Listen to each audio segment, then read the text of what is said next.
Assalamualaikum warahmatullahi wabarakatuh. Salam guru penggerak. Perkenalkan, saya Imelda Dalla Gobel SPD, CGP Angkatan 10 Kabupaten Bone Bolango. Pada kesempatan ini, saya akan memaparkan kegiatan diseminasi budaya positif modul 1.4 di sekolah saya, SMP Negeri 1 Tapang. Berikut ini adalah rancangan tindakan aksi nyata yang sudah saya buat.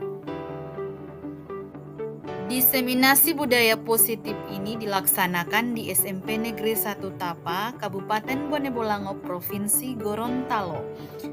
Adapun pemateri untuk diseminasi konsep inti budaya positif disampaikan oleh 3 calon guru penggerak angkatan 10 di sekolah yang sama, yakni pemateri pertama saya sendiri, Imelda Dalla Gobel SPD, dengan materi disiplin positif, nilai-nilai kebajikan universal, teori motivasi, hukuman, dan penghargaan. Dilanjutkan pemateri kedua oleh Ibu Sunarce Isa MPD dengan materi keyakinan kelas, kebutuhan dasar manusia, dan dunia berkualitas. Kemudian dilanjutkan pemateri ketiga oleh Ibu Sisvan Jafar SPD dengan materi 5 posisi kontrol dan segitiga restitusi. Assalamualaikum warahmatullahi wabarakatuh. Yang terhormat Bapak Kepala SMP Negeri 1 Tapa, yang saya sebut nama beliau Bapak Lukman Pandi SPD. Yang saya hormati Ibu calon guru penggerak angkatan 10 Kabupaten Bone Bolango, Provinsi Gorontalo, Bapak Ibu staf guru dan staf TU yang sempat hadir di siang hari ini, yang sama-sama dirahmati Allah Subhanahu wa taala.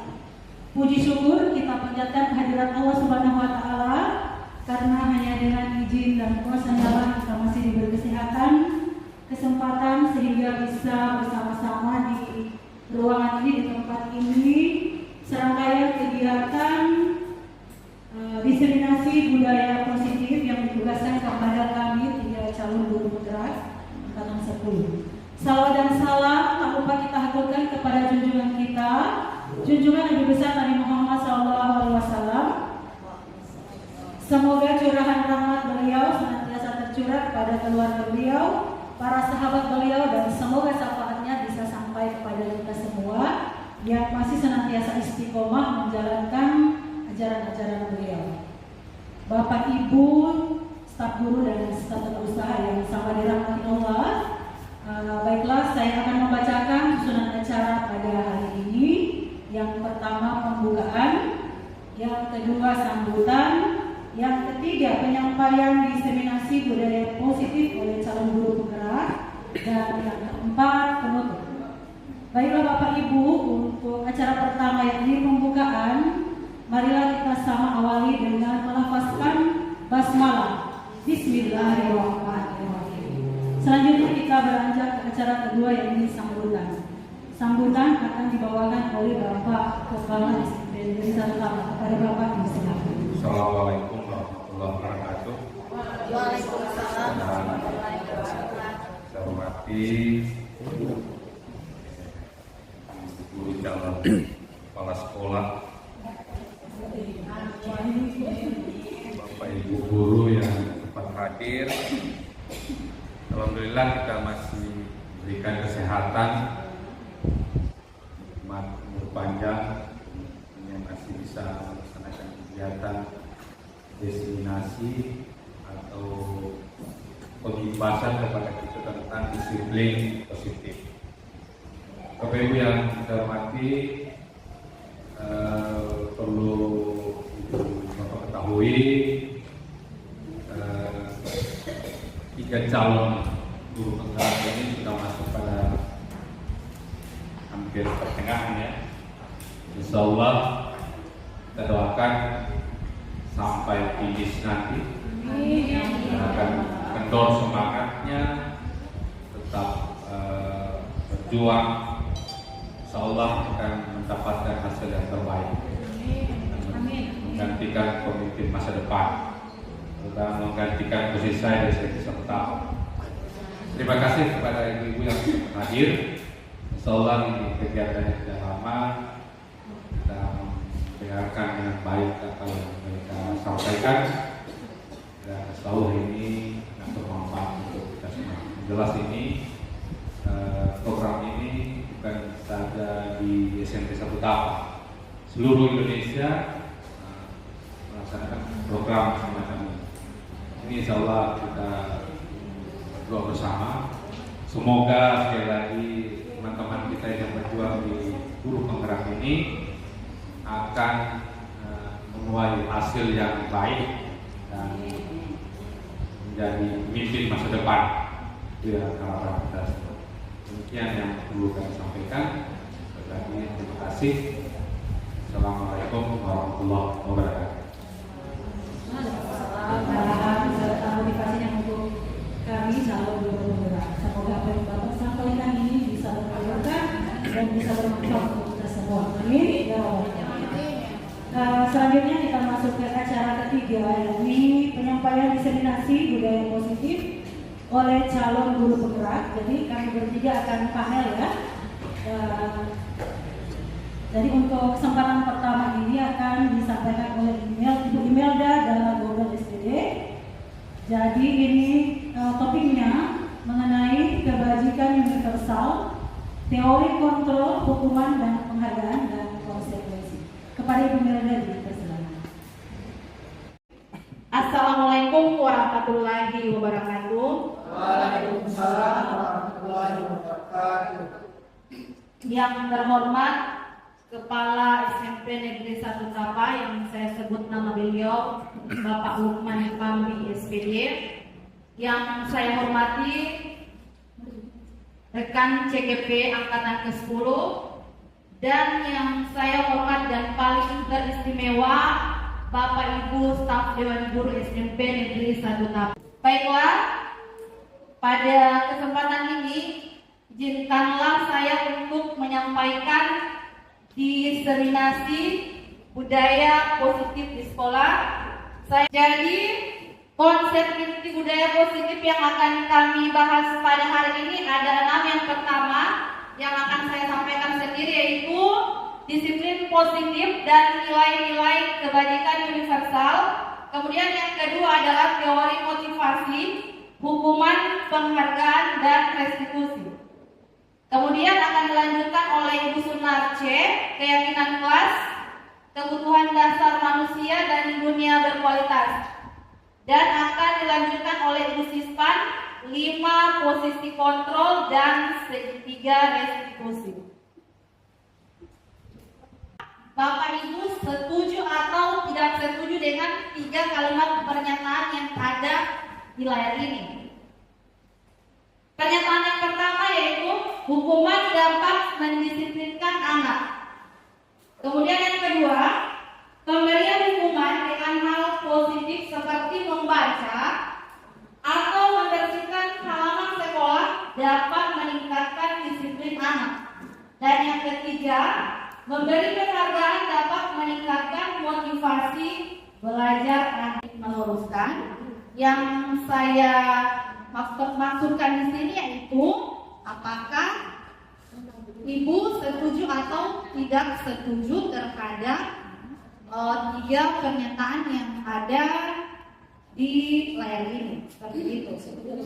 Hanya menyebutkan setuju atau tidak setuju. Jadi semua jawaban yang disampaikan di sini sebentar tidak ada yang salah ya, karena di sini kita akan sama-sama belajar ya. Ya seperti itu. Ya, jadi saya kembalikan dulu ke Ibu Novi. Bagaimana Ibu Novi? Jawabannya ini hanya menyatakan setuju atau tidak setuju dulu. Tapi kalau itu bersifat pernyataan, itu akan menimbulkan keadaan. Tapi dia bersifat pernyataan, tidak apa-apa. Oke. Atau yang kedua, pemberian hal positif seperti membaca dapat meningkatkan disiplin anak. implementasinya itu bagaimana? Setuju saya tidak setuju ya? Hanya setuju atau tidak setuju Ibu? Kalau yang ketiga saya setuju sekali. Memang penghargaan terhadap pemerintahan yang motivasi belajar. Oke, terima kasih. Ya, dilanjutkan kepada Intil Pak Jadi. Kalau bantuan dari Ibu untuk menjawab setuju atau tidak setuju saja, karena sebentar sama-sama akan kita ini ya, kita bahas ini dia kegiatan ini. Jadi hanya dua pilihannya, setuju atau tidak setuju kan? Ya, memang kalau melihat ya setuju, kita setuju. Cuma yang pasti ketika kita memberikan satu pembelajaran buat anak sudah pasti tidak ada yang 100%. Pasti ada yang di bawah 100%. Dan mungkin ini sudah menjadi pilihan yang terbaik untuk membuat anak punya efek jerah. Ya, setuju. Terima kasih. Ya, jadi terima kasih banyak atas tanggapannya setuju atau tidak setuju dari Ibu Ilva dan Ibu Novi. Jadi sebentar setelah materi ini kita akan refleksikan kembali ya. Jadi dia masuk di hukuman atau tidak. Kemudian kita lanjutkan perubahan paradigma. Jadi pada perubahan paradigma di sini kita akan melakukan dulu kegiatan kepalan tangan. Jadi di sini setiap guru itu akan menuliskan misalnya barang atau benda apa yang menurut Bapak Ibu berharga di dalam kehidupannya Bapak Ibu. Jadi silakan dituliskan di kertas. Nanti sebentar akan ada kegiatan kepalan tangannya. Jadi kegiatan ini secara berpasangan. Yang satu orang akan menggenggam itu benda yang berharga, kemudian yang satunya lagi akan mencoba untuk membujuk ataupun merayu. Jadi bisa juga dengan cara menawari hadiah ataupun uang agar yang mengepalkan tangan itu mau membuka apa yang dikepalkan. Ya, jadi mohon bantuan dari Bapak Ibu untuk menuliskan. Tadi kan saya sudah membagikan kertas untuk menuliskan barang ataupun benda yang berharga di dalam hidup Bapak. Silakan Ibu-ibu untuk menuliskan barang berharga ataupun benda yang menurut Bapak Ibu itu sangat berarti.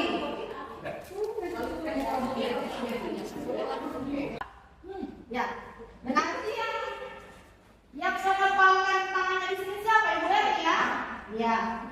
Kemudian Ibu Novi membujuk ya ataupun meraih bagaimana caranya supaya Ibu Eri ini bisa juga dipaksa ya.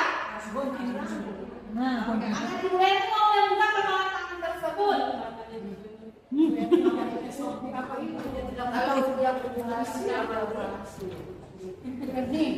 Nanti saya mau panggil pergi di pantai itu orang rame-rame. Minta itu. Iya. Boleh. Tidak boleh. Ada yang sama bilang.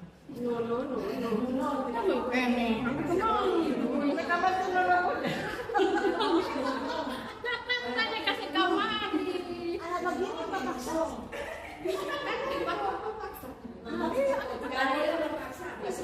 Bisa memang saya bisa. Asal bisa memang kerja.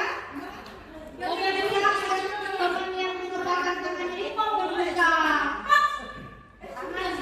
Gali, kasih gali. Boleh. Baik, terima kasih tepuk tangan dulu ya. Nah, jadi di sini Ibu Novi mampu dan bujuk ya merayu Ibu Eri sehingga barang yang berharga itu bisa diketahui oleh Ibu Novi. Ibu Novi bisa dibacakan apa itu barang? Ibu saya kan berdiri dengan Ibu Novi tadi, jadi kita lihat dulu ini ya yang ada di atas ini. Siapa sesungguhnya yang memiliki kontrol, stimulus respon? Kita mencoba mengubah orang agar berpandangan sama dengan kita. Kemudian teori kontrol, kita berusaha memahami pandangan orang lain tentang dunia. Kemudian yang kedua, perilaku buruk dilihat sebagai suatu kesalahan. Semua perilaku memiliki tujuan. Orang lain bisa mengontrol saya, yang distimulus respon. Kemudian teori kontrol, hanya Anda yang bisa mengontrol diri Anda. Kemudian yang keempat, saya bisa mengontrol orang lain. Teori kontrolnya adalah Anda tidak bisa mengontrol orang lain. Pemaksaan ada pada saat rujukan gagal. Iya, karena dipaksa. Kemudian kolaborasi dan konsensus menciptakan pilihan-pilihan baru. Model berpikir menang kalah. Model berpikir menang-menang. Jadi kalau disimpulkan, pada dasarnya seharusnya teori kontrol itu seharusnya yang bisa mengontrol diri kita sendiri itu adalah kita sendiri, bukan orang lain. Jadi berangsang ya. Kemudian ya, kita langsung ke makna disiplin. Jadi apa itu makna disiplin? Jadi disiplin itu sudah berubah maknanya, sudah menjadi kepatuhan ataupun tata tertib yang harus dipatuhi ataupun harus dilaksanakan. Padahal kalau kita mengikuti makna disiplin sesuai dengan budaya ini, tentunya di sini makna disiplin itu akan memunculkan ketidaknyamanan, terutama ini pada peserta didik. Misalnya begini, untuk disiplin yang biasa kita ini ya terapkan di dalam kelas. Setiap guru itu kan memberikan tugas ya, jadi tugas ini harus tetap ujung-ujungnya harus tuntas. Namun di sini kita tidak memperhatikan sebenarnya kebutuhan dari siswa ini bagaimana. Jadi kita harus mengetahui kelompok gaya belajar dari siswa ini yang seperti apa ini yang disesuaikan dengan dia punya karakter. Nilai-nilai kebajikan universal. Jadi apa ya nilai-nilai kebajikan universal? Jadi ini merupakan sifat-sifat positif yang merupakan tujuan mulia yang ingin dicapai setiap individu. Jadi setiap perbuatan itu dia memiliki suatu tujuan. Kemudian berdasarkan nilai-nilai kebajikan universal ini, nah ini dikaitkan dengan nilai-nilai kebajikan anak Indonesia, yaitu profil belajar Pancasila. Jadi nilai profil belajar Pancasila inilah yang merupakan fondasi kita sebagai guru untuk membuat keyakinan kelas. Jadi berdasarkan 6 nilai ini, yang pertama beriman, bertakwa kepada Tuhan Yang Maha Esa dan berakhlak mulia. Kemudian yang kedua mandiri, yang ketiga bernalar kritis, yang keempat berkebinekaan global, yang kelima bergotong royong dan kreatif. Teori motivasi perilaku manusia. Jadi untuk motivasi ini dia dibagi menjadi dua. Ada motivasi eksternal dan ada motivasi internal. Kalau motivasi eksternal itu dia berarti berasal dari luar, berasal dari diri sendiri atau kemauan sendiri yang tidak perlu dipaksakan ataupun tidak perlu dikontrol oleh orang lain. Jadi begitu ya. Kemudian kita lanjutkan makna merdeka. Menurut Bapak Pendidikan Ki Hajar Dewantara, merdeka itu artinya tidak hanya terlepas dari perintahan, tetapi juga cukup buat memerintah di sini. Jadi ini jika dikaitkan dengan ini ya, peserta didik di dalam kelas, setiap anak itu unik, memiliki keunikan, dan pada dasarnya anak itu masing-masing sudah ada potensi ataupun ada bakat masing-masing. Jadi ini sudah dibawa dari sejak dia lahir. Tentunya yang terbentuk pertama kali di sini adalah orang tua ya, keluarga.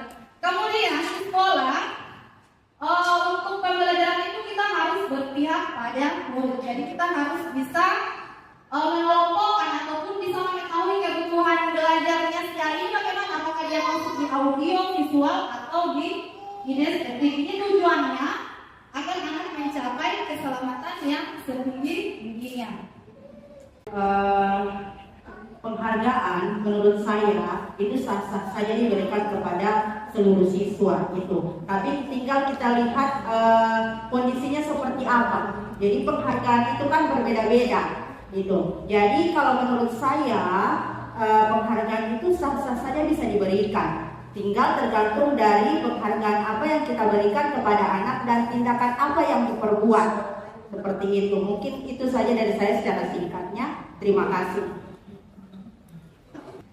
Baik, terima kasih banyak atas pendapat yang disampaikan oleh Ibu Isna dan Ibu Novita ya, pendapat yang sangat bagus. Ya, jadi kita lanjutkan pada kegiatan membedakan hukuman dan konsekuensi. Jadi di sini ada 4 ini ya, 4 tindakan tuh. Jadi kita akan ini ya. Jadi diharapkan kepada Bapak Ibu, mungkin apakah kalimat di layar ini ia termasuk pada hukuman atau konsekuensi. Yang pertama, membersihkan tumpahan air di meja tulis karena tersenggol pada saat belajar. Jadi dia mau dihukuman atau konsekuensi? Konsekuensi. Kemudian yang kedua, mencatat 100 kali di dalam buku dengan kalimat saya jangan terlambat lagi. Bagus ya. Kemudian yang ketiga, menggantikan kertas tugas teman yang telah dicoret-coret. Konsekuensi. Bagus sekali ya, jadi dia masuk di konsekuensi. Dan yang terakhir, lari mengelilingi lapangan basket 2 kali karena terlambat terakhir di sekolah. Masuk di hukuman. Berarti Bapak Ibu sudah bisa membedakan makna dari hukuman ataupun konsekuensi. Ini ya, 5 perbedaan hukuman dan konsekuensi. Jadi ini dia. Yang pertama, kalau hukuman berarti sesuatu yang menyakitkan hasil kerja. Misalnya tadi siswa diminta untuk dia terlambat, kemudian diminta untuk berkeliling misalnya 10 kali. Hanya apalagi kalau pagi-pagi kan kita tidak tahu kondisi siswa ini bagaimana. Misalnya ada yang tidak sarapan pagi, ataupun bahkan ada yang sedang sakit. Meskipun sakit, anak ini tetap ke sekolah. Nah, kalau misalnya kita memberikan hukuman mengelilingi lapangan 10 kali, berarti itu merugikan siswa tersebut. Ya. Kemudian yang kedua, membuat anak sakit fisik ataupun hati dalam jangka panjang. Tentunya dia di sini akan menyimpan dendam kepada guru yang memberikan hukuman. Kemudian anak akan membenci kedisiplinan. Bahkan dengan membenci kedisiplinan ini, akan anak-anak yang malah berulang-ulang kali melanggar karena dia membenci kedisiplinan. Kemudian baru paksaan. Nah, misalnya anak diminta dihukum untuk membersihkan kamar mandi. Pada dasarnya anak itu sebenarnya sakit hati ya, tidak mau, tapi karena dipaksa, jadi tetap. Kemudian dilanjutkan kepada Ibu Sunarce untuk menyampaikan materi keyakinan kelas dan kebutuhan dasar manusia. Persilakan. Oke Bapak Ibu, saya akan melanjutkan materi yang dari Ibu Imelda. Jadi kita masuk pada materi tentang keyakinan kelas dan kebutuhan dasar dan dunia berkualitas. Nah, ada pertanyaan. Bapak Ibu silakan lihat pertanyaannya ada di layar. Mengapa keyakinan kelas? Mengapa tidak peraturan kelas saja? Mengapa harus keyakinan kelas? Mungkin Bapak Ibu tidak asing lagi dengan keyakinan kelas, toh? Ya, Bapak Ibu pernah membuat keyakinan kelas, bahkan pernah membuat aksi nyata tentang keyakinan kelas. Ya. Kenapa harus keyakinan kelas? Mengapa bukan peraturan kelas saja? Oke, silakan Ibu Isna.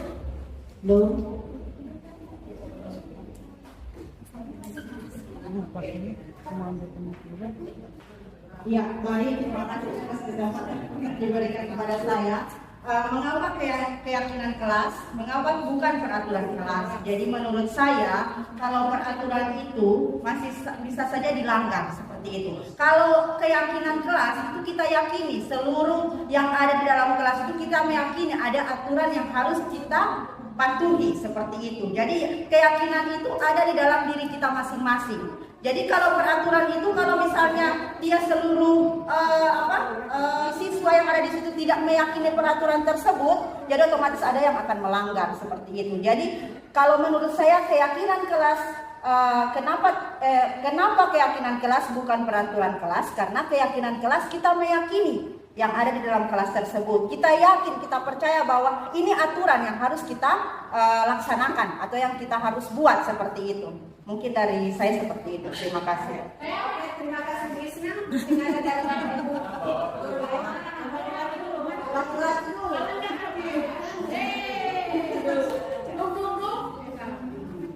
Terima kasih. Kalau saya pribadi hampir sama juga dengan Ibu Bapak Isna. Intinya kalau dari proses terbentuknya itu saya melihat keyakinan kelas itu kan dari proses curah pendapat. Tentunya di situ kan dari setiap individu kelas itu kan memunculkan ide apa yang ingin diinginkan di kelas itu. Jadi dari situ artinya akan muncul kesadaran, betul, beda dengan peraturan. Peraturan kan ibaratnya kita dalam individu kelas itu kan masuk di kandang. Kamu harus begini-begini. Jadi itu paksaan dari eksternal. Jadi pengaruhnya berbeda Ibu. Kurang lebih seperti itu. Jadi untuk keberlangsungannya itu untuk pelaksanaan sebenarnya mirip peraturan sih. Kelas juga itu keyakinan hampir mirip peraturan. Cuma sisi implementasi untuk penjiwaannya itu lebih bagus dari keyakinan kelas daripada peraturan. Terima kasih, kurang lebih seperti itu. Ya. Saya tinggal melanjutkan. Untuk keyakinan kenapa bukan peraturan? Kalau untuk keyakinan kelas itu segala macam aturan itu datangnya dari siswa, datangnya dari siswa. Kalau aturan biasanya kita yang mengadakan aturan itu, kalimat per kalimatnya yang itu dari kita. Sementara kalau keyakinan kelas dari mereka punya yang keluarnya dari hati mereka sendiri. Misalnya salah satu siswa dalam kelas saya menyatakan bahwa tidak boleh membuang sampah sembarangan. Dari dia sendiri itu datangnya dari siswa, dari hati siswa, bukan dari kita. Terima kasih bedanya. Oke, terima kasih Bu Erni. Mungkin hanya cukup 3 saja ya Bapak Ibu. Soalnya masih ada Ibu siswa. Oke, cukup 3 peserta.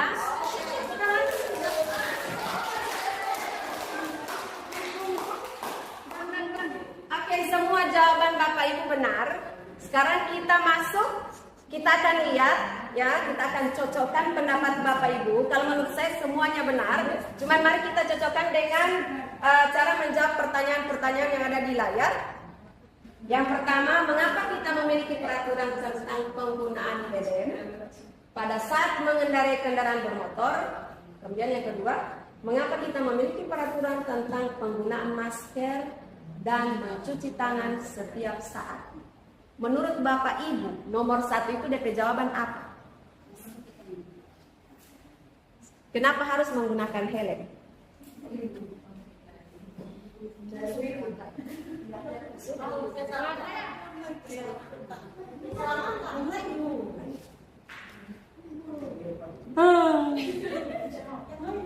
Yang nomor 1, Iya. mengapa kita memiliki peraturan tentang penggunaan helm pada saat mengendarai kendaraan bermotor untuk menghindari risiko kecelakaan. Oke. Berarti untuk keselamatan ya? Iya. Oke. Nomor 2, ada yang mau nomor 2? Mau menjawab nomor 2? Ica. Mengapa kita memiliki peraturan tentang penggunaan masker dan mencuci tangan setiap saat? Kemarin kan corona, jadi kita diwajibkan untuk menggunakan masker dan wajib mencuci tangan. Kenapa? Boleh Ibu Nikma? Ibu Nikma.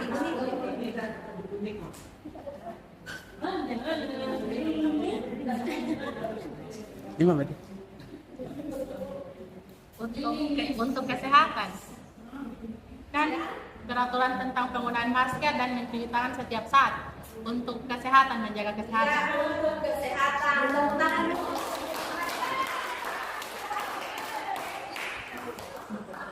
Jadi jawaban pertama adalah keselamatan, jawaban kedua adalah kesehatan. Nah, sekarang kita akan lihat slide berikutnya. Nah, nilai-nilai keselamatan atau kesehatan inilah yang disebut sebagai keyakinan. Ya. Jadi keyakinan itu adalah nilai-nilai kebajikan universal seperti yang sudah dijelaskan oleh Ibu Imelda. Jadi nilai-nilai kebajikan secara umum yang sudah tertanam dalam diri setiap manusia, ya. Jadi yang disepakati secara tersirat dan tersurat, lepas dari latar belakang suku, negara, bahasa maupun agama, ya. Next. Nah, nilai-nilai kebajikan ini menekankan pada keyakinan seseorang Bapak Ibu. Makanya Bapak Ibu di dalam kelas harus membentuk keyakinan kelas. Itu sangat penting. Saya lihat di kelas tidak ada tergantung keyakinan kelas. Padahal itu sangat penting sekali Bapak Ibu untuk menanamkan nilai-nilai kebajikan universal sama anak-anak mulai sejak dini, ya.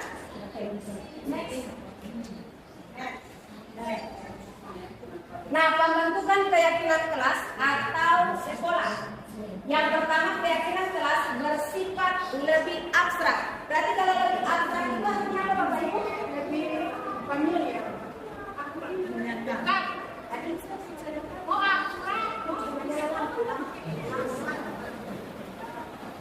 Yang kedua, keyakinan kelas berupa pernyataan-pernyataan universal. Secara luas. Kemudian yang berikut, pernyataan keyakinan kelas senantiasa dibuat dalam bentuk positif. Tidak boleh negatif, tidak boleh pakai kata jangan, boleh, tidak boleh jangan membuang sampah. Jadi harus menggunakan kalimat-kalimat yang positif. Pokoknya tidak boleh kata jangan, tidak boleh kata tidak. Kemudian keyakinan kelas tidak terlalu banyak. Bapak Ibu, wali kelas, keyakinan kelas tidak boleh banyak-banyak. Misalnya 10 poin, akhirnya siswa mau tanya ke sana ada keyakinan kelas juga sudah hafal. Ya. Kemudian keyakinan kelas sebaiknya sesuatu yang dapat diterapkan di lingkungan. Ya. Kemudian semua model kelas dengan itu berkontribusi dalam pembuatan. Jadi Bapak Ibu, kalau Bapak Ibu ingin membuat suatu keyakinan kelas, harus hadir semua yang ada di kelas, termasuk Ibu Dekanya, ya, harus hadir dia. Mintakan pendapatnya, mintakan kesepakatan dia. Seandainya kita membuat satu keyakinan, bersedia meninjau kembali keyakinan kelas dari waktu ke waktu. Jadi Bapak Ibu kalau bikin keyakinan kelas satu kali itu ditinjau kembali, ya, harus ditinjau. Tidak boleh begitu terus dari tahun ke tahun tetap terjadi di dalam kelas. Ya, jadi harus ditinjau kembali. Nah, ini tujuan keyakinan kelas Bapak Ibu. Nanti dibaca saja sendiri ya. Nah, ini contoh Bapak Ibu. Contoh ya. Oke, kita lihat contohnya.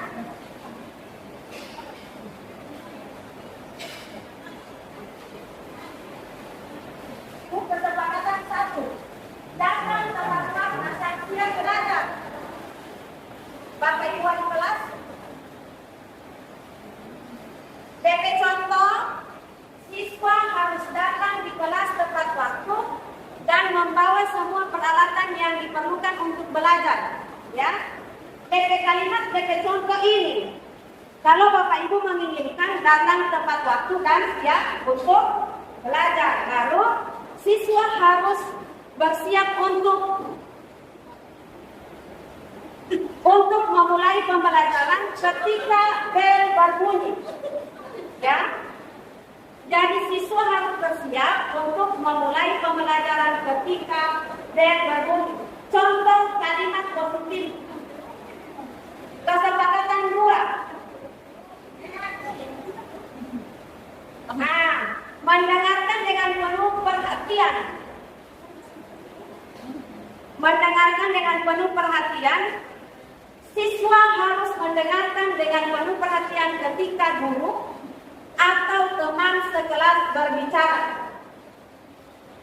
Itu ada contoh. Baru siswa tidak boleh menyela orang lain yang sedang berbicara. Next, kesepakatan 3. Ini cuma ada contoh Bapak Ibu. Bercontoh. Bersikap sopan dan hormat kepada semua orang. Nah, kesepakatannya siswa harus bersikap sopan dan hormat kepada semua orang di kelas, termasuk guru, teman sekelas, dan staf sekolah. Ini kewajiban universal apa Bapak Ibu?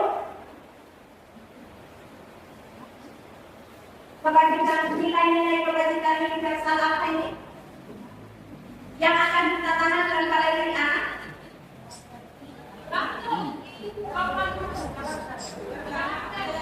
Sopan satu, hormat satu, menghargai. Apa lagi? Ini ya. Dan siswa harus menggunakan bahasa yang sopan dan menghindari kata-kata kasar atau mafia. Jadi tidak boleh, jangan memaki. Jadi jangan menggunakan kata-kata yang negatif. Harus menggunakan kata-kata yang positif. Kesepakatan 4, menjaga kebersihan kelas dan lingkungan sekitar. Nah, kata-kata kesepakatannya contoh, siswa harus menjaga kebersihan kelas dan lingkungan sekitar. Bukan, misalnya tertulis di jangan membuang sampah sembarangan. Nah, itu tidak boleh. Ya, seharusnya siswa harus menjaga kebersihan kelas dan lingkungan sekitar. Terus, siswa harus membuang sampah pada tempatnya, bukan jangan membuang sampah sembarangan. Siswa harus membantu membersihkan kelas setelah kegiatan belajar selesai. Kesepakatan 5, berpartisipasi aktif dalam pembelajaran.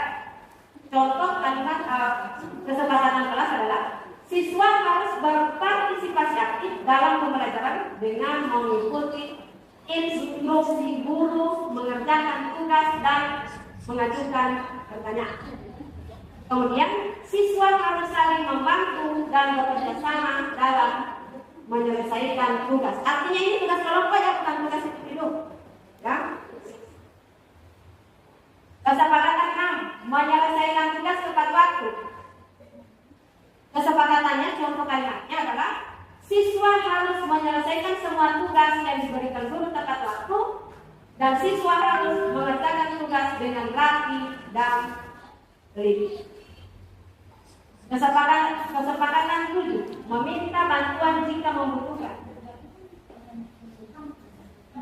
Siswa tidak boleh ragu untuk meminta bantuan kepada guru atau teman sekelas jika membutuhkan. Guru selalu siap membantu siswa yang mengalami kesulitan belajar. Kesulitan belajar kata Ibu bukan bodoh. Oke, itu kalimat positif. Berikut konsekuensi Bapak Ibu. Ketika Bapak Ibu menyusun keyakinan kelas, harus ada konsekuensi. Harus tertulis di keyakinan kelas itu konsekuensi jika keyakinan ini dilanggar. Contoh, konsekuensi pelanggaran terhadap kesepakatan kelas akan dikenakan konsekuensi seperti teguran lisan, catatan di buku harian, atau waktu istirahat tambahan. Iya. Pelanggaran yang berulang dapat mengakibatkan konsekuensi yang lebih serius seperti orang tua dipanggil ke sekolah atau dikeluarkan dari kelas. Itu konsekuensi Bapak Ibu, bukan hukuman. Ya. Jadi konsekuensi itu sesuatu yang sudah kita sepakati dengan siswa. Jadi siswa semua tahu, oh kita ini kalau tidak mengerjakan tugas begini, berarti kita waktu istirahat ditambah. Ya. Kemudian yang berikut, peninjauan dan revisi Bapak Ibu. Seperti yang saya sudah jelaskan tadi, bahwa keyakinan kelas yang kita susun itu harus ditinjau kembali. Jangan keyakinan kelas yang kita susun, siswa nego ada pelanggar-langgar. Kita tinjau kembali itu keyakinan kelas. Sudah sesuai dengan kesepakatan kelas yang kita buat? Jangan kita membuat hanya sepihak. Jadi harus melibatkan semua siswa.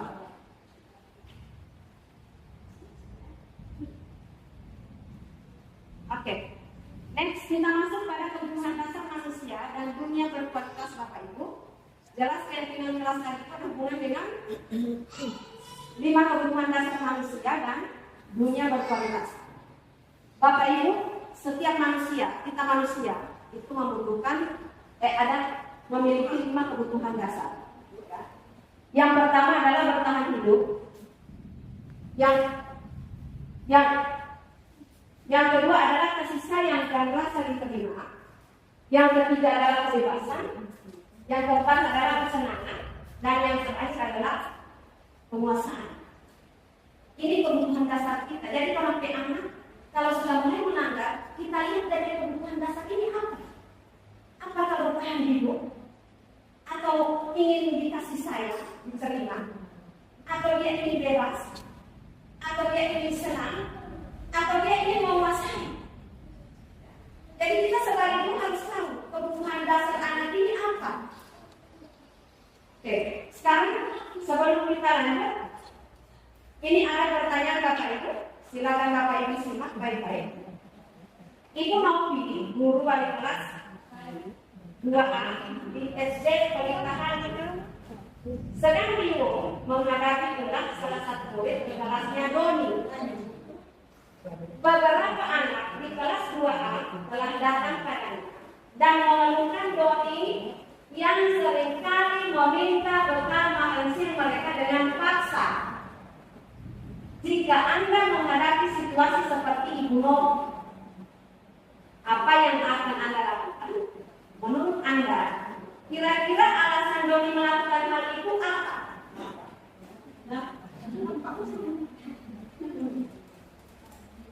Yang jawab Bu Novi. Saya. Ada yang lain?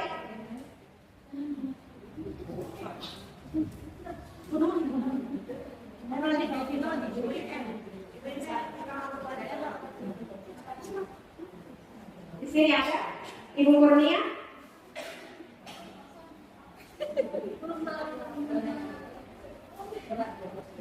Artinya pertanyaan ini ada hubungan dengan 5 kebutuhan dasar manusia.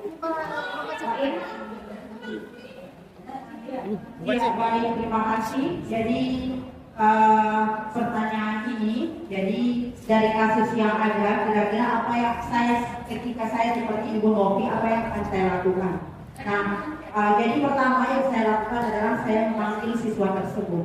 Saya panggil dulu. Alasannya saya tanyakan dulu kenapa dia atau ada hal apa sampai dia ingin mengambil makanan dari temannya itu. Itu pertama. Kemudian setelah diuraikan dan lain sebagainya, saya tanyakan lagi ke teman-temannya yang lain. Mungkin ada sesuatu yang temannya buat ke dia sampai dia berpaling untuk buat lagi seperti itu, gitu. Nah, kemudian ketika Doni mengutarakan kepada saya, misalnya, katanya bahwa saya mengambil makanan dari teman-teman itu karena saya lapar, gitu. Mungkin itu adalah situasinya dia dalam keadaan kelaparan untuk bertahan hidup, itu misalnya, menurut saya. Jadi karena mungkin orang tuanya tidak buat sarapan dari rumah atau kita tidak tahu latar belakang anaknya seperti apa, makanya saya harus wawancarain anak tersebut. Gitu. Mungkin dari saya seperti itu juga. Oke, terima kasih Bu Isna. Masih ada yang lain? Satu peserta lagi? Oke, Bu Irfa. Ya, makasih. Sini bisa apa namanya? Kalau saya menjadi ada cara ketika kata apa namanya?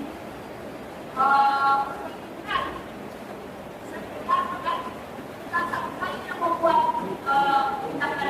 kalau kita saya anak-anak mengeluhkan anak ini untuk anak Ibu Novi ini sudah melakukan menemukan kepada dia. Kalau saya berpikir ini mungkin anak ini mungkin dari segi keluarganya seperti itu. Tetap dalam bentuk pengasuhan ini harus kita sampaikan kepada orang tua. Kita harus bedakan konsumsi melalui tata kelakar keluarga. Kenapa anak ini seperti ini? Karena kita minta bukan cuma satu kali. Kemudian yang kedua, kita minta dulu kerjasama dengan guru BK di sekolah. Seperti itu. Terima kasih.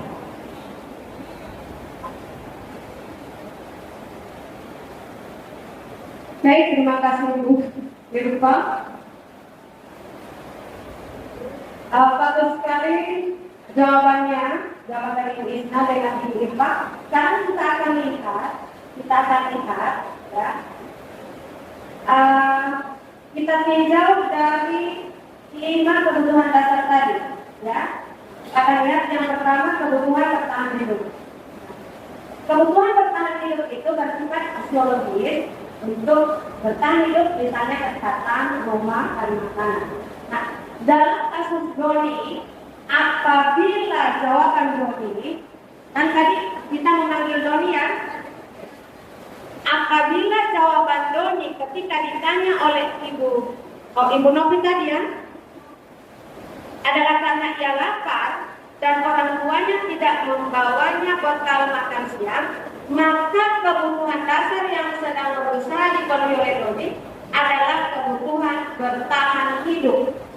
Jadi kalau Doni itu orang tunggal kamari, anak itu orang tunggal, ketika dia bilang dia lapar, berarti yang dia penuhi adalah kebutuhan hidup, fisiologi. Oke, next. Oke. Nah, seandainya Doni dalam kasus di atas menjawab bahwa alasannya mengambil bekal temannya karena dia merasa senang temannya jadi memperhatikan dia, maka kebutuhan yang diperlukan Doni adalah kasih sayang dan rasa diterima. Jadi kalau jawaban Doni dia ingin diperhatikan, biasanya ada anak itu yang suka ganggu temannya, ya. Ketika jawabannya dia ingin diperhatikan, berarti dia ingin memenuhi kebutuhan dasar rasa kasih sayang dan rasa diterima. Next.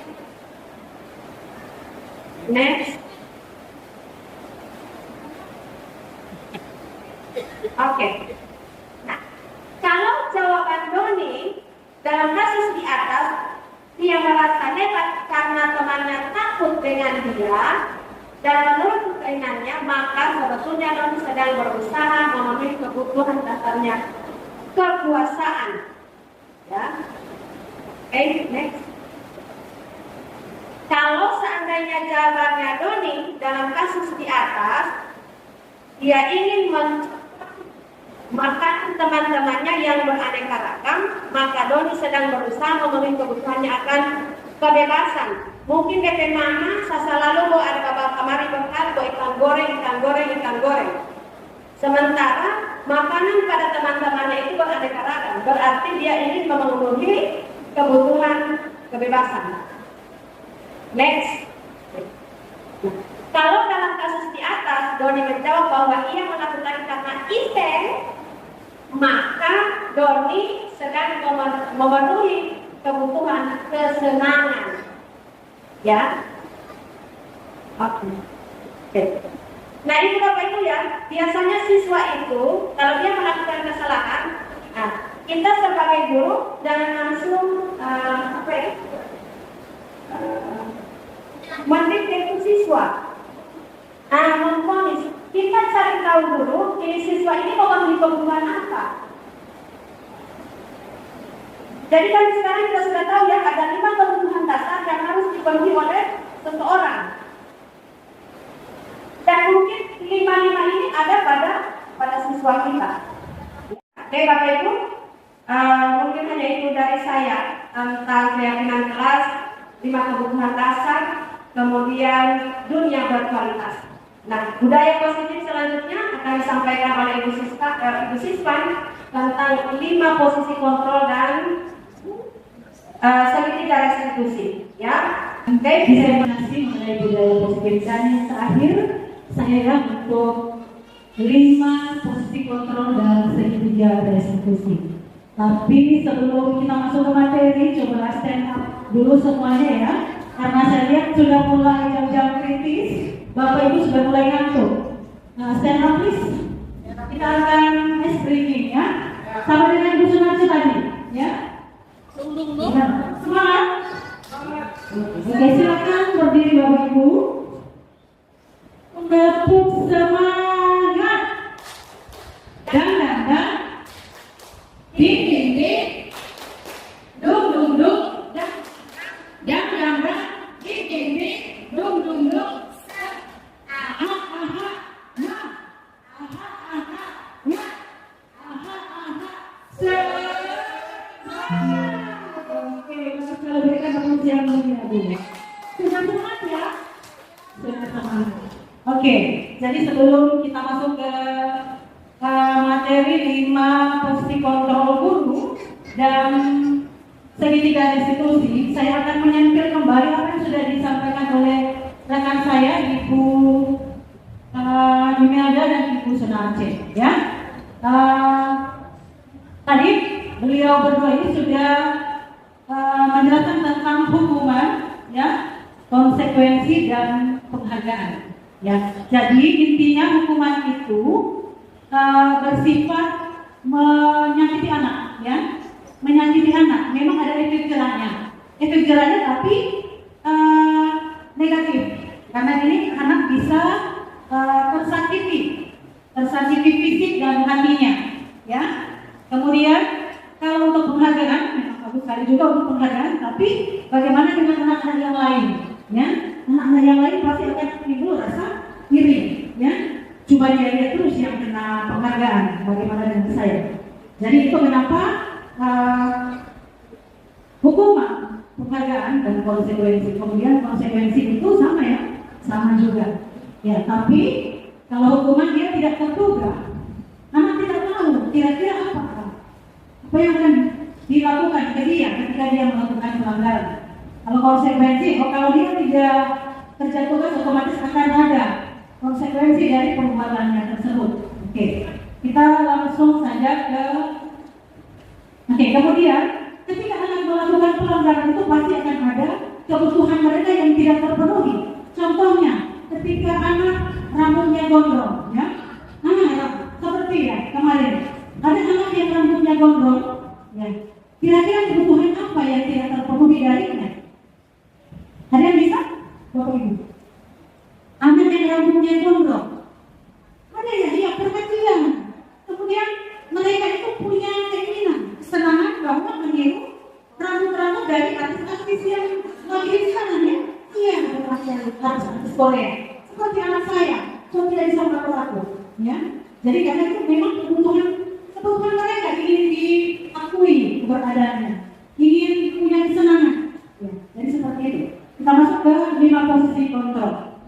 Mohon Bapak Ibu cermati video berikut ini dan mungkin setelah video ini akan ada pertanyaan-pertanyaan. Nah, jadi tolong Bapak Ibu cermati. Silakan.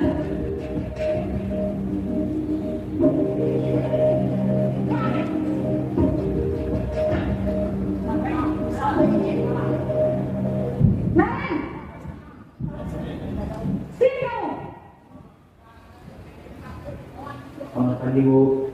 Selalu terlambat. Kamu deh, pasti terlambat. Maaf, Bu. Saya Apa coba? Alasan kamu apa lagi? Kapan sih kamu tidak terlambat? Malah sekalian kamu jadi anak. saya Dasar pemalas. Gak kapok-kapok sih kamu. Sudah berapa kali terlambat? Sana, kamu keliling lapangan basket 2 kali. kenapa saya harus keliling lapangan basket, Bu? Kenapa? Kamu orang ibu. Berani-beraninya jawab. Sudah terlambat, masih berani jawab nggak? Sekarang, keliling lapangan basket 5 kali sekalian. Biar kapok. Cepat. Pergi sana ke lapangan basket.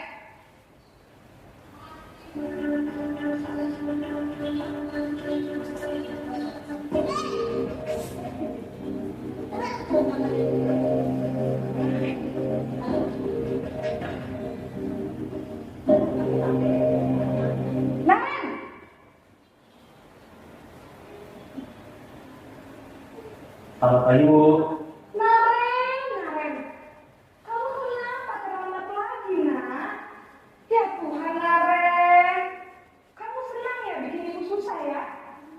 Kalau kamu terlambat lagi, nanti ibu yang ditegur bapak kepala sekolah, nak.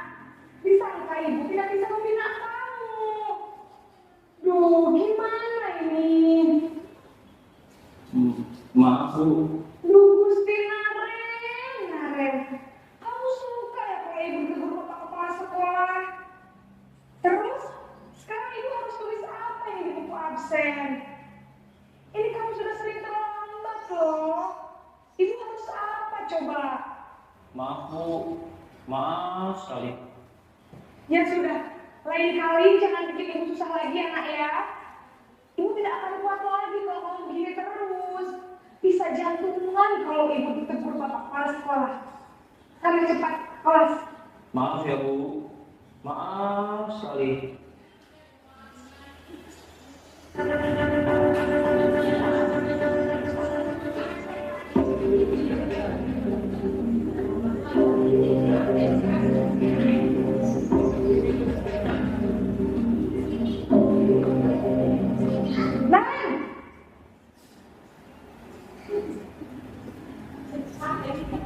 Selamat pagi, Bu. Wah, sudah jam berapa ini, nak? Terlambat lagi ya, sayang. Iya, Bu. Habis ibu saya lupa membangunkan saya, Bu. Kamu malah menyalahkan ibu kamu. Kamu bukannya anak yang larinya paling kencang. Kok terlambat sih? Iya, Bu. Saya memang terlambat bangun tadi. Jadi, biarpun saya lari kencang, tetap gak kekejar, Bu. Ya sudah sana. Nanti lain kali larinya lebih kencang lagi ya. Biar gak terlambat lagi. Bikin senang ibu. Demi ibu. Bisa kan? Bisa lah, Bu. Ya sudah sana masuk kelas. Ibu beresin urusan absen kamu. Kamu ini ada saja.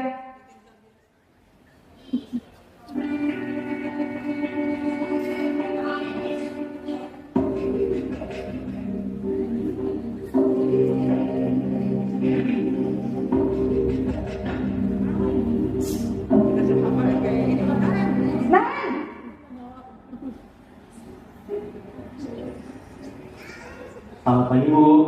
Naren, apa peraturan sekolah kita tentang jam berapa kita harus masuk sekolah, nak? Kita harus di sekolah jam 7, Bu. Iya betul, sekarang sudah jam 7.20. Naren sudah tahu konsekuensinya jika terlambat hadir. Paham, Bu. Saya harus tinggal kelas pas jam istirahat selama 20 menit. Iya benar, konsekuensinya demikian. Jadi nanti jam 9.30 pas istirahat, kamu harus tinggal di kelas, kerjakan tugas tambahan untuk ketertinggalan kamu, ya? Baik, Bu.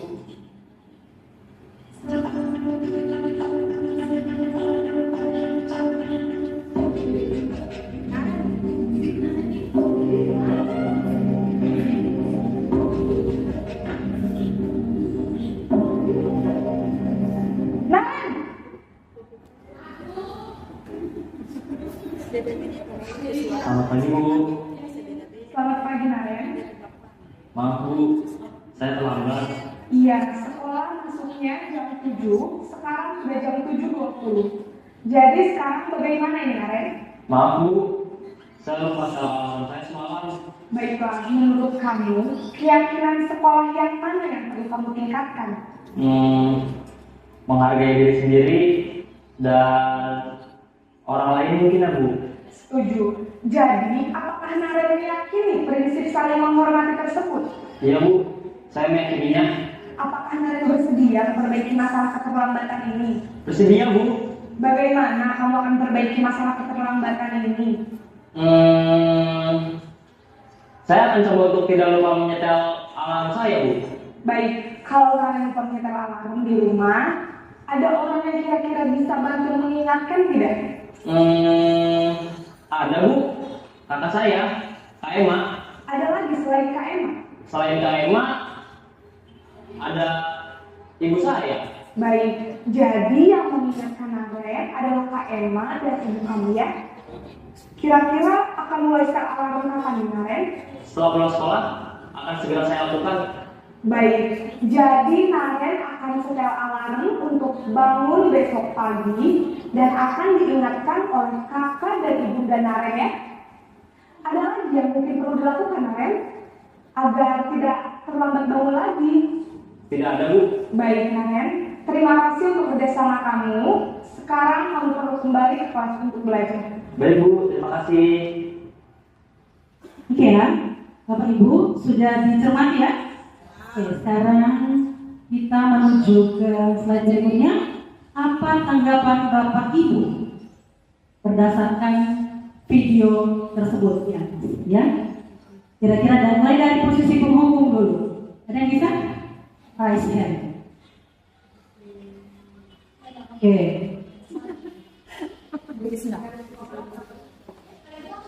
Baik, terima kasih. Kalau menurut saya, yang video yang saya lihat tadi, dari segi posisi penghubung, nada bicaranya itu tegas dan keras, gitu. Misalnya tadi, nah kenapa kamu datang terlambat? Langsung ditanyakan seperti itu penghubung. Kemudian ekspresi wajahnya juga cemberut, marah-marah, kan seperti itu. Kenapa kamu datang terlambat? Tidak ditanyakan lagi awalnya dulu apa dan lain sebagainya. Langsung kenapa kamu datang terlambat? Kamu kira ini? Nah seperti itu. Kemudian pastinya hasil untuk siswa ini sendiri pastinya dia tidak bisa diterima karena dia sementara mau ungkapkan alasannya dia datang terlambat sudah dibantah oleh guru tersebut. Jadi akhirnya dia merasa, aduh ibu ini tidak mau dengar saya alasan. Ini penjahat sekali, pasti akan ada timbul rasa dendam pada dirinya terhadap guru tersebut. Ya, mungkin dari saya seperti itu. Terima kasih. Iya, bagus sekali ya. Benar sekali apa yang disampaikan oleh Ibu Isna tadi. Ada yang kurang setuju dengan pendapat Ibu Isna? Bahwa penghubung itu nada bicaranya keras, dengan mata melut menunjuk-nunjuk ya, dengan menyakiti perasaan dari siswa. Hasilnya apa? Siswa senang tidak? Siswa tidak senang pastinya ya. Siswa merasa tersakiti, siswa merasa tidak nyaman dan bahkan mungkin dia akan dendam kepada bapak atau ibu guru ya. Dan dia akan menempatkan bapak ibu guru di luar dunia berkualitasnya.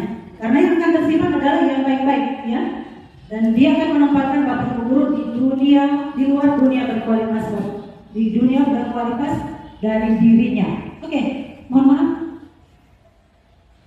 Ya. Kemudian pada posisi pembuat merasa bersalah, kira-kira siapa yang bisa? Raise your hand.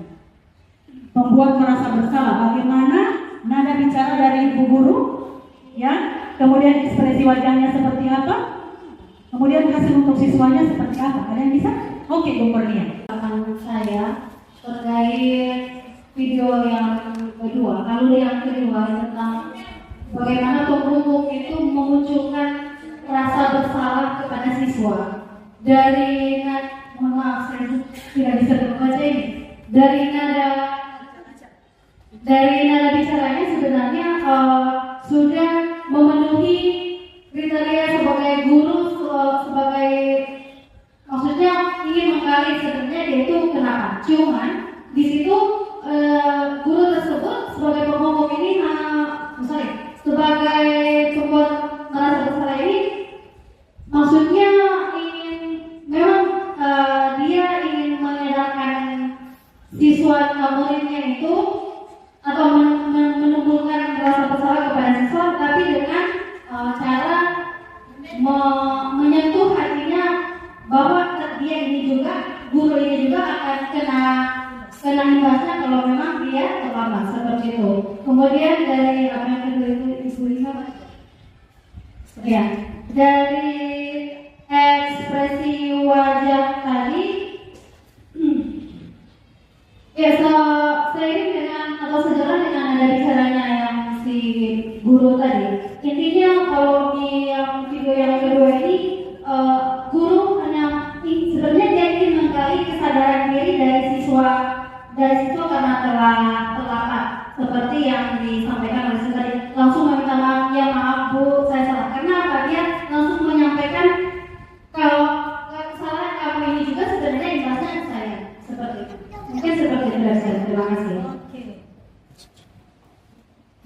bagus sekali penjelasan dari Ibu Kurnia. Masih ada yang menambahkan? Atau sudah setuju dengan Ibu Kurnia? Ya, saya simpulkan saja. Jadi di posisi pembuat merasa bersalah ini, nada bicara dari si ibu guru ini sudah mulai agak menurun ya.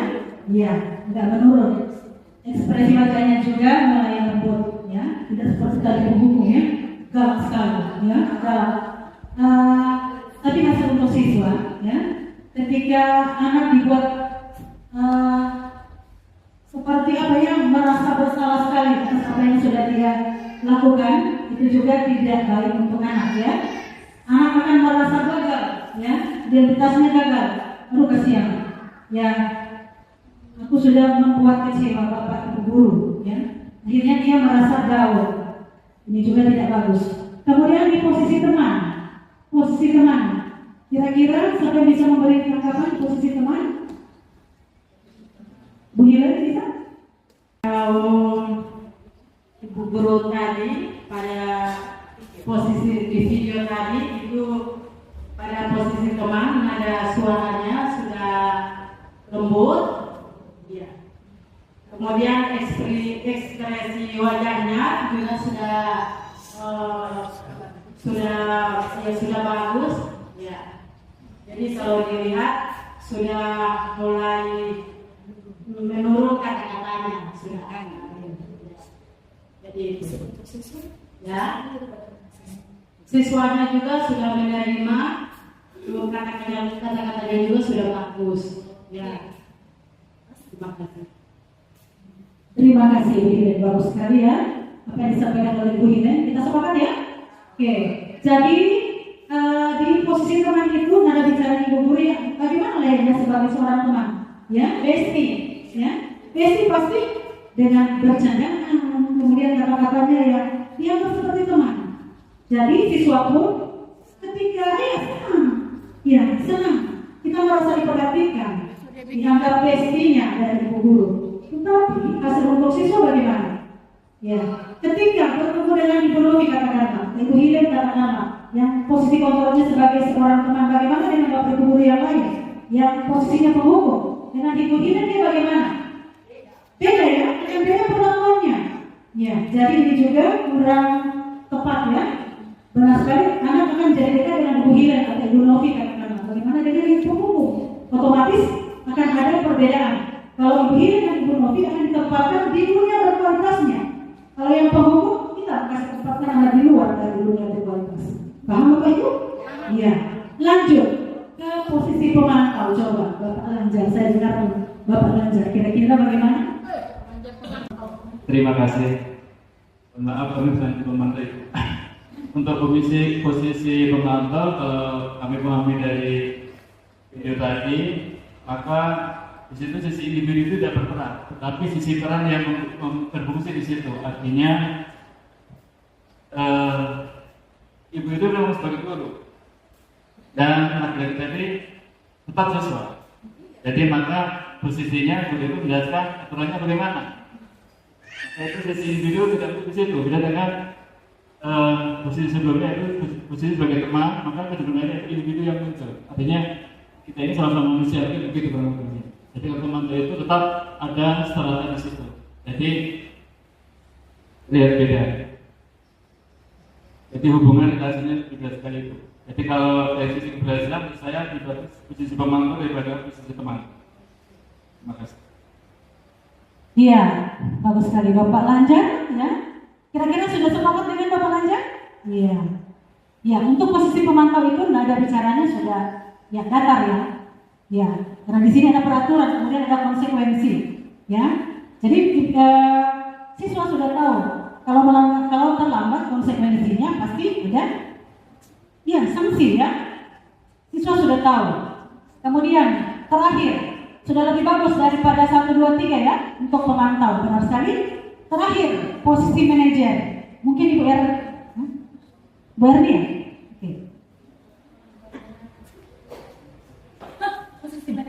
Terima kasih.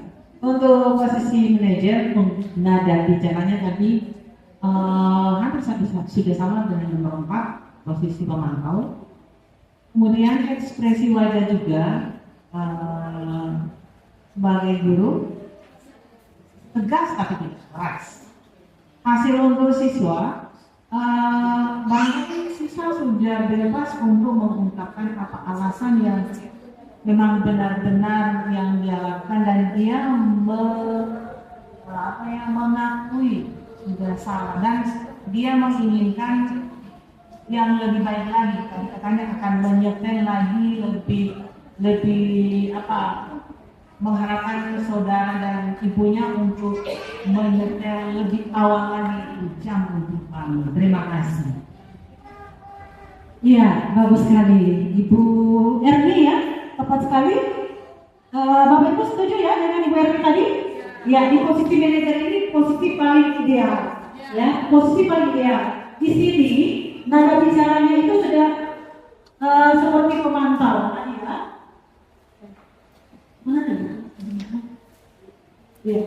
Kemudian ekspresi wajahnya datang, ya, tidak bercanda, tetapi di situ ada dialog, ya, ketegasan, ada dialog. Kemudian siswa diajak untuk menemukan solusi dari apa yang sudah dia lakukan. Paham ya? Paham ya, Bapak Ibu? Oke, kita setuju bahwa posisi manajer itu adalah posisi yang paling ideal. Di posisi manajer itu kita melakukan segitiga restitusi. Seperti yang disampaikan oleh Bu Ina tadi, ya, bahwa ada 3 langkah segitiga restitusi. Apa itu segitiga restitusi? Segitiga restitusi merupakan salah satu cara memperbaiki diri untuk mewujudkan disiplin diri.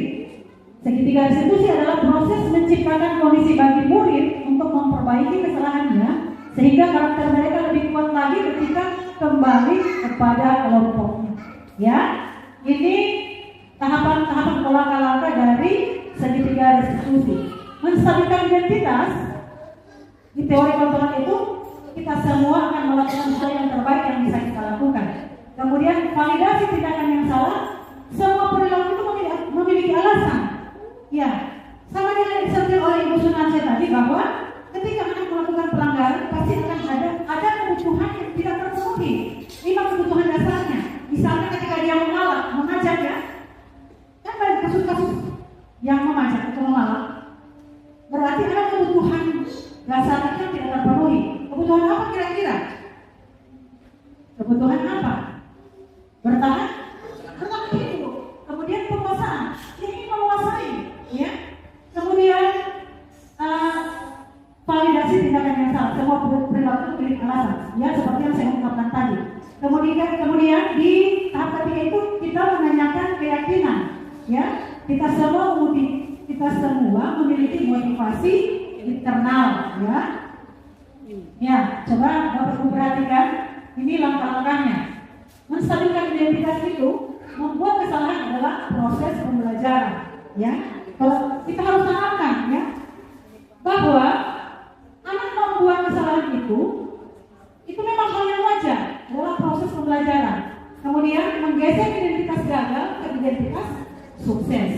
Dan yang tadinya berbuat salah kita stabilkan menjadi identitas yang sukses. Jadi anak itu tidak merasa down, ya, tidak merasa diintimidasi atau tidak merasa nyaman. Iya, benar sekali, Kemudian validasi tindakan yang salah. Setiap perilaku itu berusaha memenuhi kebutuhan tertentu. Guru akan bergeser dari pemikiran stimulus respon menjadi proaktif. Kemudian terakhir menanyakan keyakinan. Murid akan diberikan pertanyaan-pertanyaan yang bermakna untuk memunculkan motivasi intrinsik, bukan yang eksternal, ya. Kalau eksternal itu hukuman, ya, karena menghindari hukuman, untuk mendapatkan imbalan. Kalau ini dari dalam diri mereka. Dia melakukan kesalahan, dia melakukan kesalahan itu karena ada kebutuhan yang tidak terpenuhi. Dan ketika dia melakukan, berarti dia yakini bahwa ada nilai-nilai kebajikan yang harus dia laksanakan. Seperti tadi dicontohkan oleh Ibu Sunarce, kalau kita menggunakan helm, ya, kalau misalnya hari Minggu, tidak mau pakai helm, berarti aspal itu kok, ya, karena dia, mohon maaf, ada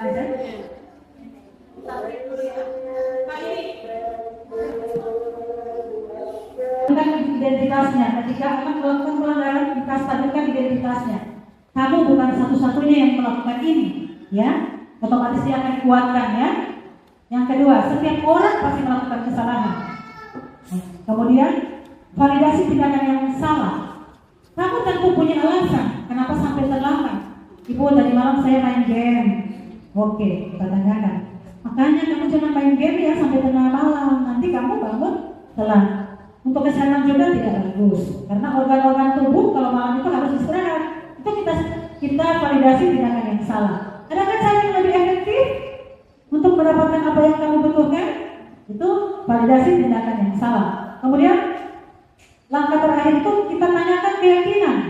Keyakinan kelas apa yang sudah kita sepakati? Ketika datang terlambat, keyakinan kelas apa yang sudah kita sepakati? Kita kembali ke keyakinan kelas. Untuk apa? Jangan pakai tidak. Kalau keyakinan kelas bagaimana dulu? Datang tepat waktu. Benar sekali, Bu Novi. Kira-kira nilai kebajikan apa yang di situ? Nilai kebajikan apa? Ya, disiplin, komitmen. Ya, kalau kita yakini itu pasti. Ya, sama dengan pakai helm tadi. Biar hari Minggu tidak ada tujuh suami Mbak Sila. Tapi asal itu lompat tidak. Keras ya. Kalau kecelakaan pasti akibatnya apa? Kepalanya bisa pecah, mati dong. Ya, oke. Lanjut. Ya, ini sudah seperti yang saya jelaskan tadi ya. Menstabilkan identitas, berbuat satu tidak apa. Oke. Nih, validasi tindakan yang salah, restitusi. Oke, mungkin ini saja dari saya. Mohon maaf bila ada salah kata. Wallahu muwaffiq ila aqwamit thoriq. Wassalamualaikum warahmatullahi wabarakatuh.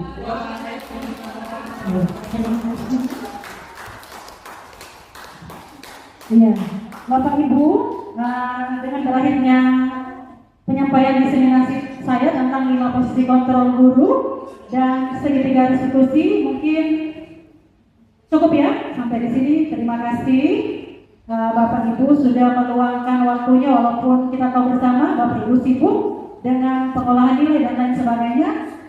Bapak Ibu tetap dengan kami sampai jam sekarang ya, sudah masuk waktunya asal. Mungkin ada dari Bapak Kepala Sekolah sudah, semua sudah ya? Tidak ada pertanyaan lagi Bapak Ibu? Cukup ya? Pas ya? Ya, terima kasih. Saya akhiri pertemuan kita pada hari ini. Oke, wabillahi taufiq wal hidayah. Wassalamualaikum warahmatullahi wabarakatuh.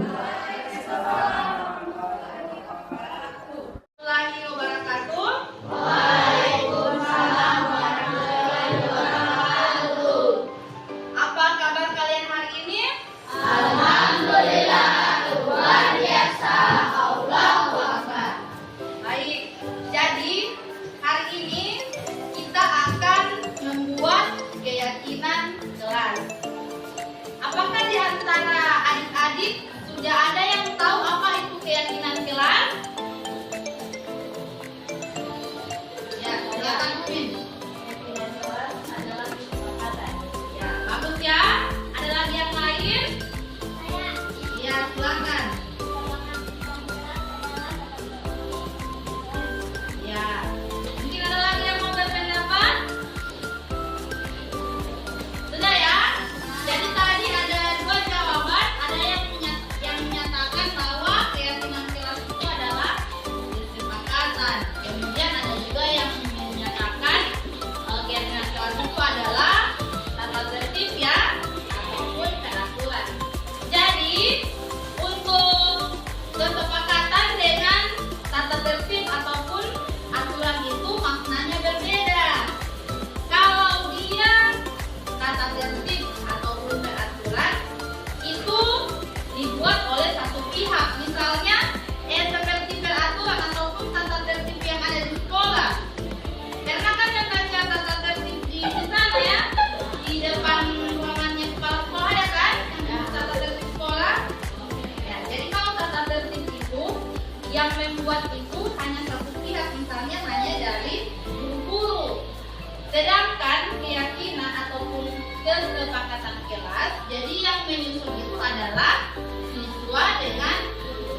disepakati secara bersama-sama untuk meyakini nilai-nilai kebajikan.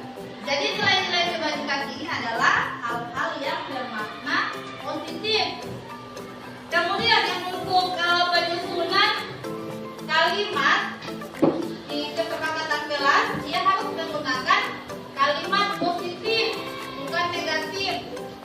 Karena menggunakan kalimat positif, ya, ada yang tahu kalimat positif itu bagaimana? Ya, sudah pernah ya, tapi masih agak bingung.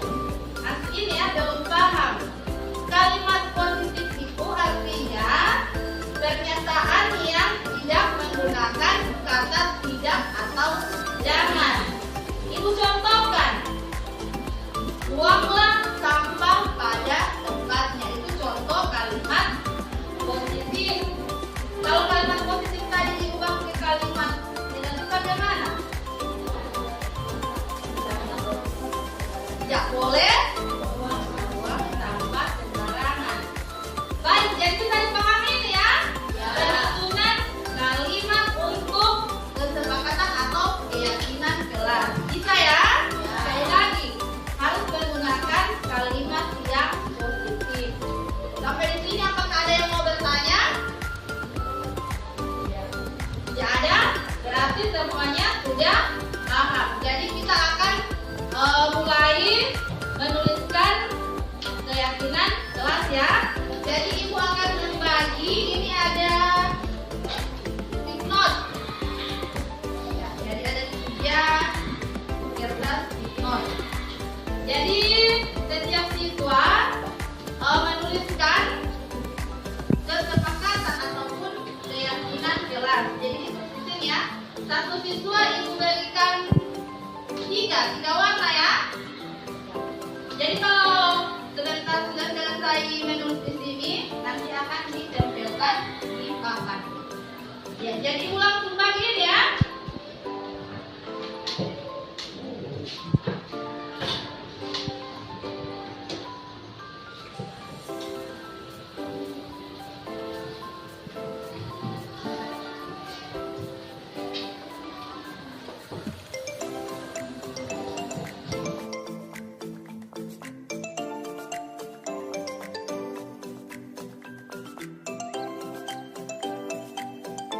Kalian sudah selesai menuliskan keyakinan ataupun kesepakatan kelas? Ya.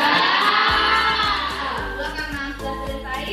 Jadi sekarang setiap siswa silakan menempelkan kesepakatan kelas yang sudah ditulis di note. Jadi silakan di ini ya, ditempelkan di depan. Dimulai dari Febri dulu. Silakan.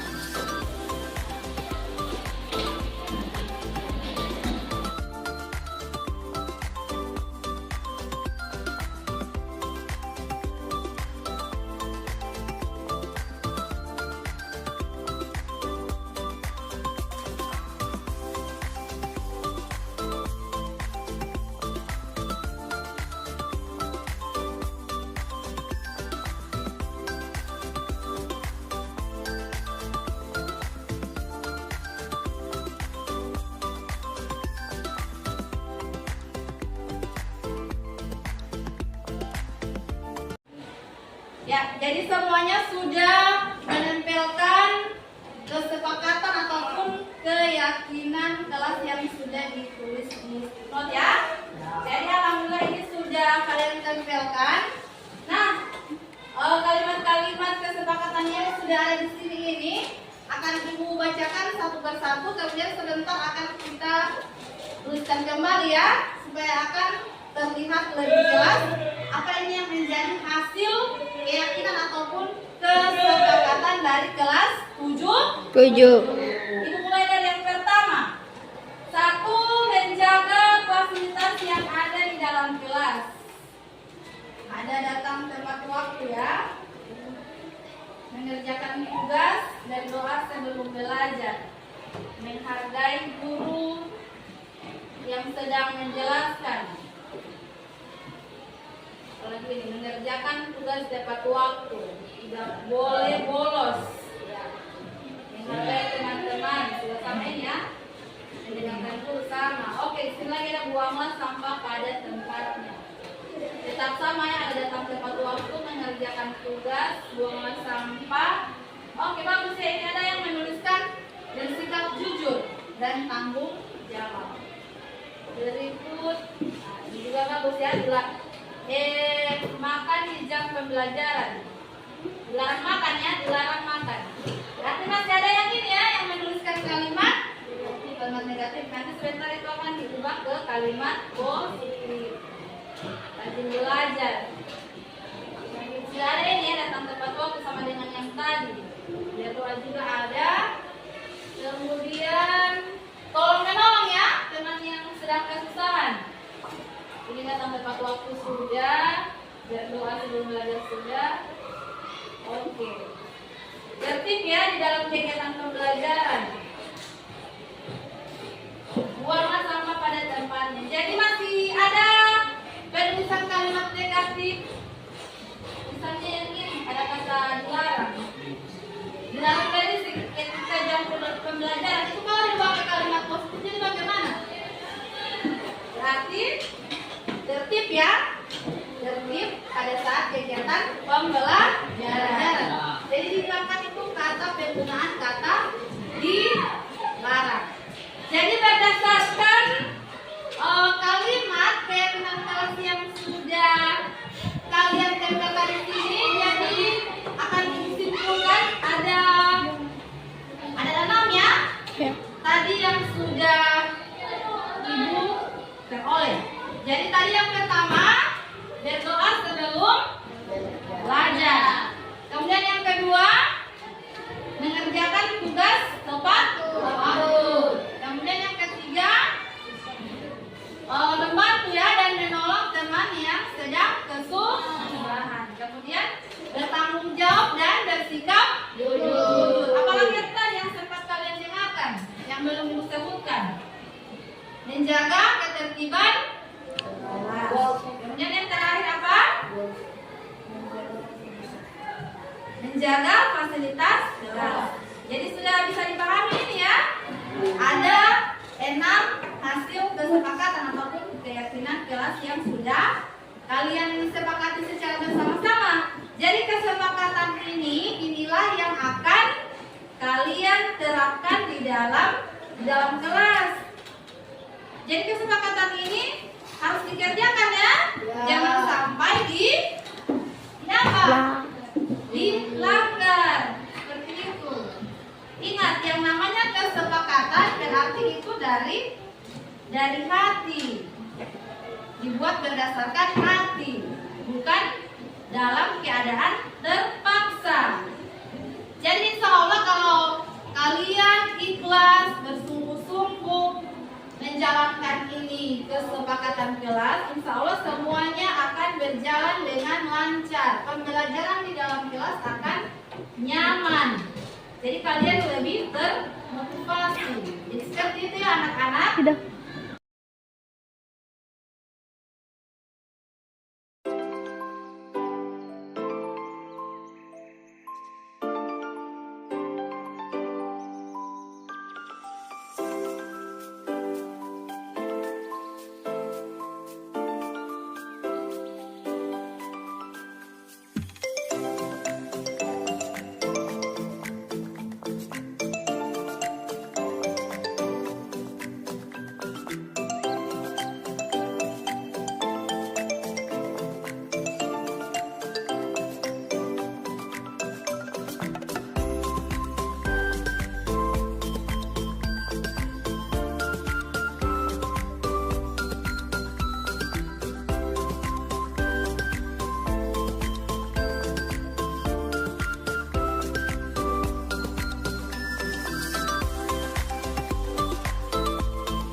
warahmatullahi wabarakatuh. Perkenalkan, nama saya Tisha Triawati Kasim dari kelas 77. Assalamualaikum warahmatullahi wabarakatuh. Perkenalkan, nama saya Muhammad Abdurrahman dari kelas 77.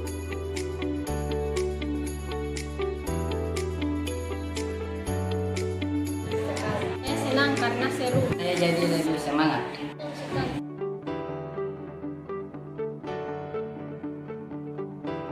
Sangat penting. Sangat penting. Penting.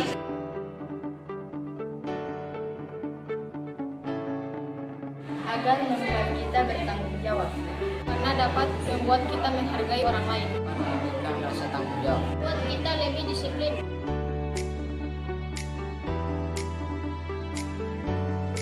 Demikian penyampaian diseminasi konsep inti budaya positif.